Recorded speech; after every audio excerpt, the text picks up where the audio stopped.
हे घे पोरी, ह्या दोन्ही साड्या आहेत ना तुझ्यासाठीच आणल्यात आ. आई याची काय गरज होती? अशी कशी गरज नाही?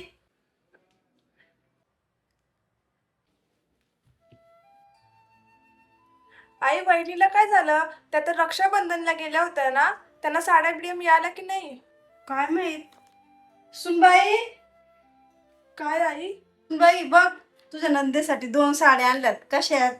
वहिनी तुमची पण साडी दाखवा ना, मी नाही घेणार. मला साडी नाही मिळाली ताई.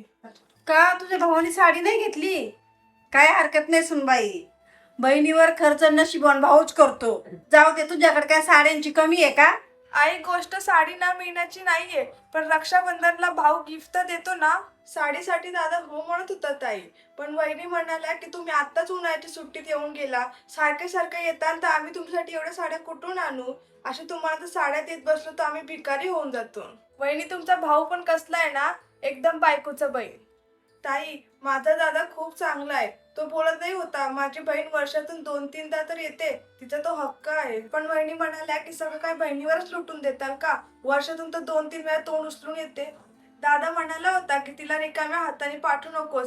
दादा मला 10,000 रुपये देत होता आई, पण मी ते कशी घेणार? थांब सुनबाई, हे तुझ्या वहिनीचा ना गैरसमज आहे. तुझ्याकडे काय कशाची कमी आहे का? पण बहिणीसाठी भाऊ भाऊजाई दिलेले गिफ्ट हे खूप काही महत्वाचं असते. प्रत्येक बहिणीला जेव्हा भाऊ रक्षाबंधनला साडी किंवा गिफ्ट काही असं घेतो, तर ती बहीण आल्याच्या नंतर सासर घरी गेलो सगळीकडे असं मिरू मिरू सांगते, मला माझ्या भावाने ही घेतलं ते घेतलं. असं काय नाही का तुझ्याकडे कोणत्या गोष्टीची कमी आहे. पण याच्यावरून नाव कुणाला ठेवले जातील? तुला का तुझ्या भाऊला आणि त्यांना?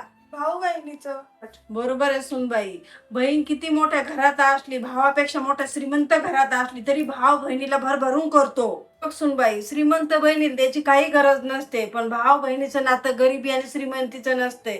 रक्षाबंधन हे प्रेमाचं आणि विश्वासाचं नातं असते. हे घेणं देणं तर हे बहीण भावाच्या नात्यातलं फक्त शोभा आहे, बाकी काही नाही ग. हे बघ सुनबाई, इथं फक्त एवढंच महत्वाचं असते की भावाने एक बहिणीला भेटवस्तू दिली, बाकी काही नाहीये. आणि तुझ्या भावाला मुलगा झाला तेव्हा तू किती आनंदात होतीस, सगळ्या गल्लीत पेढे वाटले होतीस. का नाही वाटणार आई?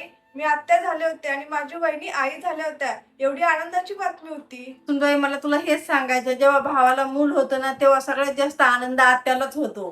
आणि सगळ्या गल्लीत ओरडू ओरडू सांगते, माझा भाऊ बाबा झाला, बाबा झाला, मी आत्या झाले. हा सुनबाई, जेव्हा लग्न झालेली बहीण असते ना, सगळ्यात आधी तिलाच कळतं, कारण बहीण भावंडाचं नातं एवढं खोल असतंय.